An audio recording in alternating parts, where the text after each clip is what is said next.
Doctor Snigdha Rezon আপনার কাছ থেকে শুনবো যে নির্বাচনের পরিবেশ নাই কারণ আইন শৃঙ্খলা পরিস্থিতি ভালো না, মানে আমি যে প্রসঙ্গটা তুলছিলাম, আবার আইন শৃঙ্খলা পরিস্থিতি ভালো নাই বলে নির্বাচন করা যাবে না, আবার আইন শৃঙ্খলা পরিস্থিতি ভালো করাও যাচ্ছে না নির্বাচন না হলে, এই যে একটা পরিস্থিতি তৈরি হয়েছে, আপনার কাছে কি মনে হয় এখান থেকে সমাধান কি?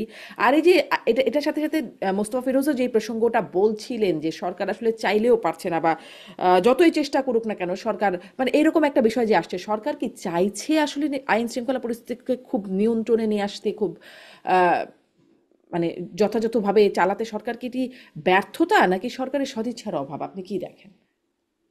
না, প্রথম কথা হচ্ছে যে দেখেন, আমার এটা এখন 9 মাস পরে এসে বলতে কোনো দ্বিধা নাই যে এই সরকারের আম, সরকার ওই অর্থে দেশটা চালাতে, এই সরকারের যে উপদেষ্টা পরিষদ বলেন, এই সরকার আসলে কিভাবে দেশটা চলছে, এটাই একটা বিষয়। আমরা যারা দেশে আছি, আমরা যারা বুঝি, আমরা এটা অনুভব করতে পারি যে এখানে আপনার একটা হায়ারার্কিক্যাল, একটা সিস্টেমেটিক যে ব্যাপার থাকে, এটা একদম কমপ্লিটলি এন্টায়ারলি মিসিং। আমি আজকে, এখন তো অবশ্য অনেক কার্ড দেখলে বোঝা যায় না, তবে আমি দেখছিলাম যে আপনি দেখেন, প্রতিটা প্রথম আলোরই সম্ভবত একটা ছিল যে সেখানে বলা হচ্ছে যে একটা কোড দেখলাম যে এই যে ফখরুল ইসলাম আলমগীর বলেছেন যে আগে নাকি 1 লক্ষ টাকা ঘুষ দিত, এখন হুম নাকি হুম। 5 লাখ টাকা ঘুষ দেয়, জি, এ আমি দিতে হয়, দেখেছি। এরকম একটা দেখলাম।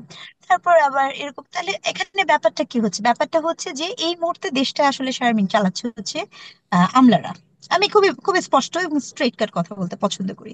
ওই অর্থে একজন উপদেষ্টা, একজন মন্ত্রণালয় মন্ত্রী, যারা উপদেষ্টাও আছে, আসলে তাদের কথা কতখানি প্রভাব ফেলতে পারে, তাদের কতখানি সক্ষমতা আছে, সেটাও একটা প্রশ্ন সাপেক্ষ বিষয়। তাহলে এক অর্থে গত 9টা মাস, এটা খুবই সত্য কথা, সত্য কথা যে পরিস্থিতিতে এই গভর্নমেন্টটা দায়িত্ব নিয়েছে, এটা মানতেই হবে যে yes, that was really very tough job. এটা নেওয়াটা কিন্তু খুব সোজা ছিল না, এটা অনেক কঠিন একটা রাস্তা ছিল, এটা সত্য।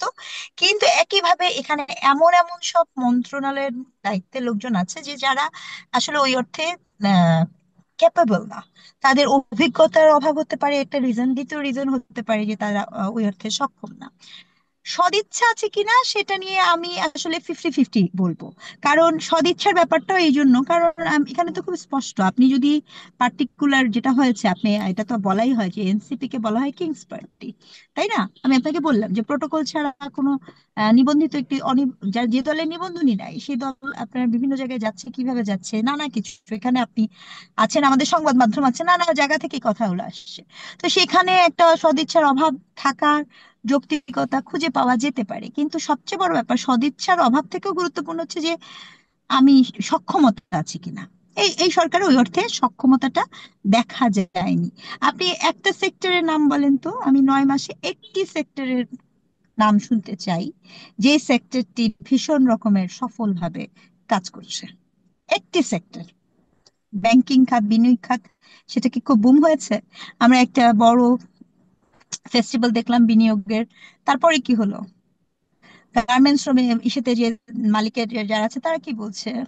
2 দিন আগে তো বললো যে আপনাদের ক্ষমতা আদান চলে যাবে, আগে পিছে আদান প্রদান হবে। আমাদের অবস্থার তো কোনো ওই অর্থে পরিবর্তন হয় না। তো এখানে কোন সেক্টরটা আছে যে সেক্টরটার উপরে আমি একটু নাগরিক হিসেবে স্যাটিসফ্যাকশন দেখাতে পারি? নাই তো। তাহলে সেক্ষেত্রে আপনি নির্বাচিত গভর্নমেন্ট দেখেন, নির্বাচিত গভর্নমেন্ট আমরা সবাই এই মুহূর্তে চাচ্ছি, এটা সত্য, নাগরিক হিসেবে চাচ্ছি, তার কারণ আমরা দেখতে পাচ্ছি যে এখানে এভাবে হচ্ছে না, তারা পারছে না। কিন্তু তো সেক্ষেত্রে তো আপনার নির্বাচনটা দিতে হবে, আপনার নিত্য নতুন পরিবেশ বারবার তো তৈরিই হতে থাকবে, এটা তো খুবই স্বাভাবিক ব্যাপার। এখন এই সরকারের যদি আপনার সক্ষমতা না থাকে, আমি আপনাকে মনে করে দিই, আমার জানা মতে বাংলাদেশ স্বাধীন হওয়ার পরে এত লম্বা সময় ম্যাজিস্ট্রেসি পাওয়ার এই সেনাবাহিনী থেকেছে বলে তো আমার মনে পড়ে না, আমার তো মনে পড়ে না। তাহলে আপনি কি, মানে এখানে আমি কি বলবো, এখানে তো একটা হোপলেস সিচুয়েশনে যে আমরা দাঁড়াচ্ছি। আলটিমেটলি যে কোনো অর্থে আমাদের স্থিতিশীল একটি অবস্থায় আসার জন্য এখন নির্বাচন লাগবে, এটা একদম সত্য কথা। এবং এটাও সত্য কথা, কোনো কারণেই হোক, যে কোনো কারণে হোক, অনেকে হয়তো বা বলতে চাবেন না, বাট আমি আপনাকে স্পষ্টভাবেই বলেছি, আমি স্ট্রংলি মনে করি যে এই দেশে এখন অস্থিতিশীল পরিবেশটা হওয়ার ক্ষেত্রে রাজনৈতিকভাবে আওয়ামী লীগ তো সেটা চাবেই, কারণ তার আর কোনো রাজনীতি নাই, হুম। কিন্তু অন্যান্য যে দলগুলো, তারাও যেহেতু ক্ষমতার বন্টন বা ক্ষমতায় যেতে পারছেন না, এই নিশ্চয়তা তাদের নাই। একই সাথে জাতীয় সরকার বা এই ধরনের কোনো কিছু গঠন করার প্রস্তাবনাও যেহেতু নাই, তো তারাও আসলে চান না।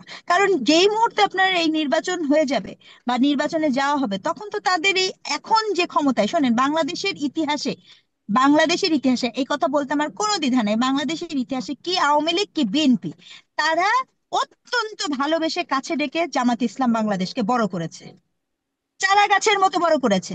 দুই দলই, একদল না, দুই দলই। এই সকল, আমরা যারা পড়াশোনা জানি, আমরা যারা ইতিহাস জানি, এই সকল ভণ্ডামি করে কোনো লাভ হয় না। দুটো দলই এই ধরনের কাজ করেছে, এবং তারপরে তাকে খাইয়ে পরিয়ে এত বড় করার পরে এখন এই মুহূর্তে বাংলাদেশের সকল ক্ষমতার একচ্ছত্র ভোগকারী দলটির নামও কিন্তু বাংলাদেশ জামাত ইসলাম। কাজে তার যে গত 54 বছরের মধ্যে সে কখনো এই ধরনের, এই যে আমি যে এই মুহূর্তে এই দলটিকে নিয়ে এত কনসার্ন ব্যক্ত করছি বা বলছি, এটা তো কখনো বাংলাদেশ জামাত ইসলামের লোকজনের জন্য অনেক বড় অ্যাচিভমেন্ট। কাজেই সে যাতে ক্ষমতাটা ভোগ করছে, সেই ক্ষমতাটা সে কেন ছাড়বে? তার কাছে সুনির্দিষ্ট অফার যতক্ষণ না আসবে, সে কেন চাইবে যে ইলেকশন হোক? কি জন্য চাইবে সে ইলেকশন হোক?